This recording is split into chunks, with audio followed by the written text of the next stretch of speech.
Video کو like کر کے آگے شیئر ضرور کر دینا۔ کہ پیارے دیوانوں، میں آج اپنی گفتگو کو آگے بڑھانے سے پہلے آپ سے یہ بات ضرور کہنا چاہتا ہوں کہ جوانی کا، اپنی طاقت کا، اپنی دولت کا ہم کب تک ناجائز فائدہ اٹھاتے رہیں گے؟ کب تک گناہوں کے اندر ڈوبے رہیں گے؟ دیکھو، اللہ تعالیٰ جب تک ڈھیل دیتا ہے تب تک ڈھیل دیتا ہے۔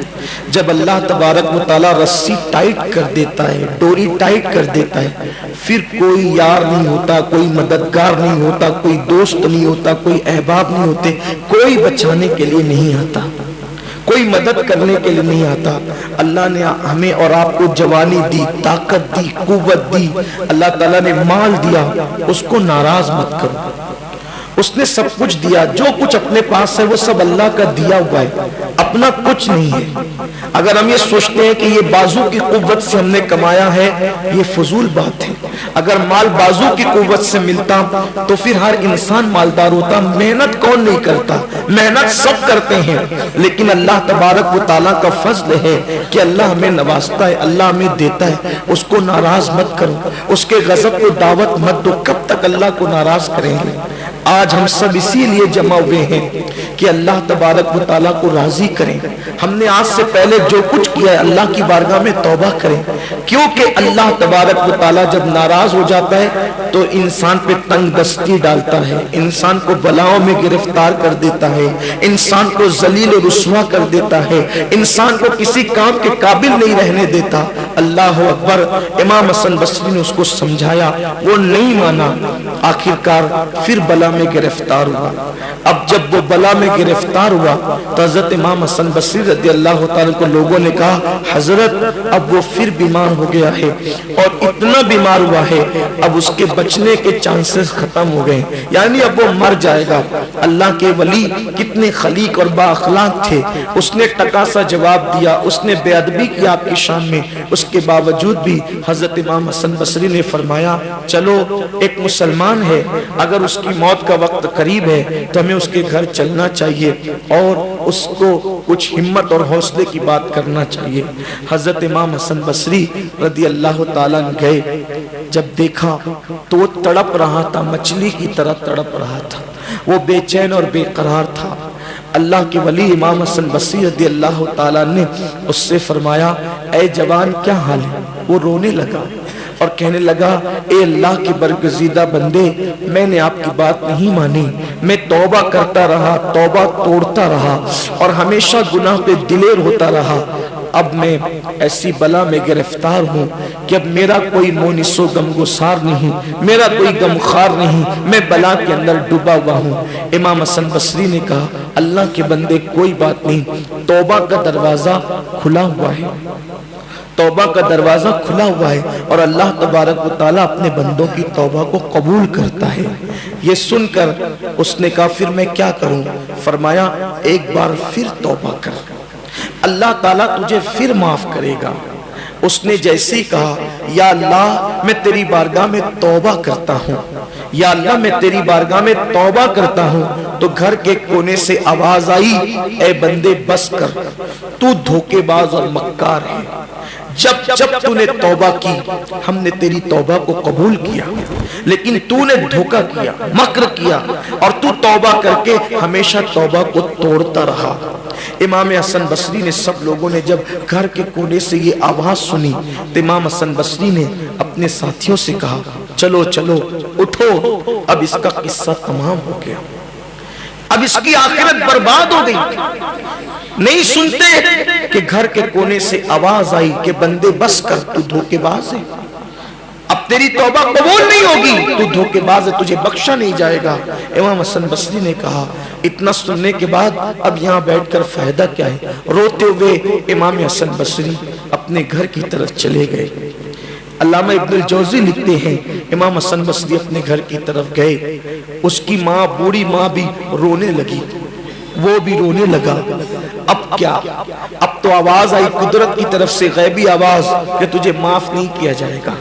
مگر قربان اس جوان نے کہا اپنی ماں سے، امی حسن بصری تو چلے گئے، غیبی آواز بھی آ گئی کہ تجھے معاف نہیں کیا جائے گا، لیکن مجھے یقین ہے کہ میرا اللہ بڑا ستار و غفار ہے، میرا اللہ بڑا کریم ہے۔ اے میری ماں، ایک کام کر، تو میری ماں ہے، میں تجھے اللہ کی قسم دے کر کہتا ہوں، میرے گلے میں رسی ڈال، میرے گلے میں رسی ڈال، اور مجھے گھر کے چاروں کونے میں گھسیٹ، اور میرے چہرے کو دھول لگا کر اس پہ پیر رکھ کر کے کہنا یہ اس کی سزا ہے جس نے اللہ کے ساتھ بغاوت کی ہے اور گناہ کی ہے، اور کہنا کہ اللہ تو کریم ہے، تو مہربان ہے، تو معاف کرنے والا ہے، مولا تو وہ ہے جس نے 50 سال کے بعد بچھڑے ہوئے یوسف کو اپنے باپ حضرت یعقوب سے ملایا، اللہ تو وہ ہے جس نے ایوب کی بیماری کو دور کر کے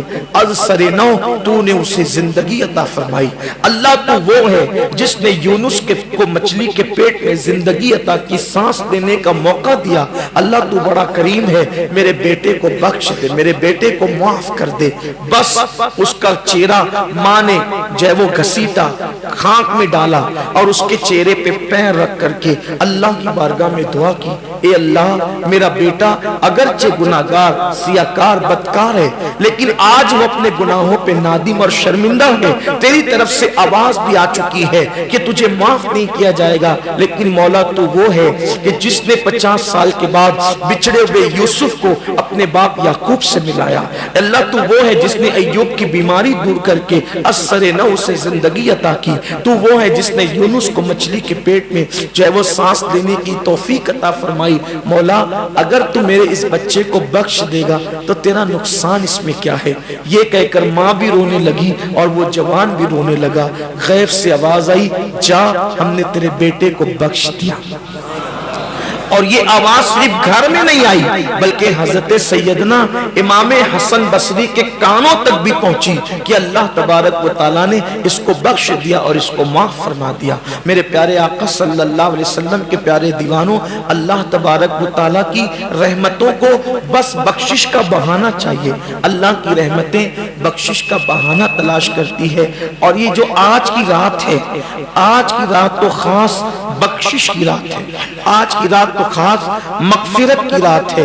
اللہ کے رسول علیہ السلام فرماتے ہیں 5 راتوں میں دعائیں رد نہیں ہوتی، ایک رجب کی پہلی رات، دوسری شب برات، تیسری شب قدر، چوتھی عرفہ کی شب، یعنی حاجی جس دن حج کے میدان میں ہونے والے ہوتے ہیں اس سے پہلے عرفہ کی شب، اور 5ویں عید الفطر کی شب۔ یہ 5 راتوں میں اللہ کے رسول نے ضمانت دی ہے کہ جو بھی دعا کی جاتی ہے اللہ تبارک و تعالیٰ قبول فرماتا ہے۔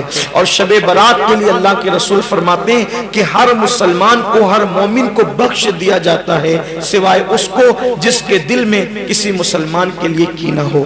زندگی کا کوئی بھروسہ نہیں ہے، ہم ہر سال جمع ہوتے ہیں، توبہ کرتے ہیں، لیکن میری گزارش یہی ہے کہ ہم کبھی ایسی بھی توبہ کریں کہ اس توبہ کے بعد پھر ہماری زندگی میں گناہ نہ ہو، اس توبہ کے بعد پھر ہماری زندگی میں 5 وقتہ نماز ہو، ایسی توبہ ہو جس توبہ کے بعد پھر چہرے سے داڑیاں نکال کے گٹروں میں نہ پھینکے، ایسی توبہ ہو جس توبہ کے بعد ہم جھوٹ کو ترک کر دیں، ایسی توبہ ہو اس توبہ کے بعد پھر ہم کسی پہ ظلم کرنا بند کر دیں، کسی پہ زیادتی کرنا بند کر دیں۔ اگر ہم نے ایسی توبہ کر لی انشاءاللہ اپنی دنیا بھی سنور جائے گی اور اپنی آخرت بھی سنور جائے گی۔ اس دنیا کے اندر ہم آئے ہیں آخرت کی تیاری کے لیے، اس دنیا میں آئے ہیں اس دنیا کو بہتر بنانے کے لیے، اس لیے زندگی کا کوئی بھروسہ نہیں ہے، ہم کب تک جئیں گے یہ ہمیں بھی نہیں پتا ہے، اس لیے قبر کی تیاری کریں، حشر کی تیاری کریں، میدان محشر کی تیاری کریں، اللہ کی عدالت میں کھڑے ہونے کی تیاری کریں۔ کب تک اللہ سے دور دور رہو گے؟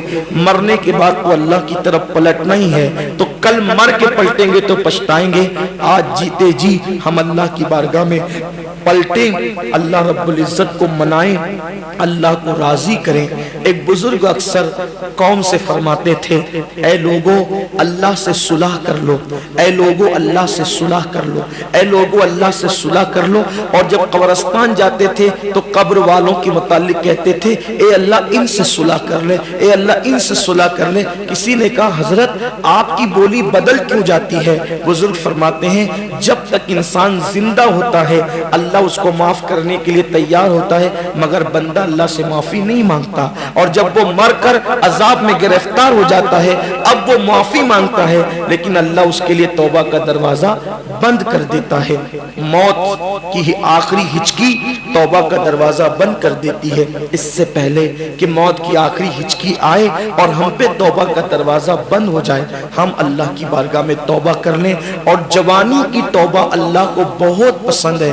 حدیث پاک میں آتا ہے جب کوئی جوان توبہ کرتا ہے تو اللہ تعالیٰ فرشتوں سے کہتا ہے نور کی قندیل جلاؤ۔ جب وہ نور کی قندیل جلاتے ہیں تو دوسرے فرشتے کہتے ہیں یہ نور کی قندیل کیوں جلی ہے؟ تو فرشتے جواب دیتے ہیں آج ایک جوان نے توبہ کر کے اللہ کی طرف پلٹ گیا ہے، اس کی خوشی میں یہ نور کی قندیل روشن کی گئی ہے۔ ویڈیو اگر اچھا لگا ہو تو لائک کر کے آگے شیئر ضرور کر دینا۔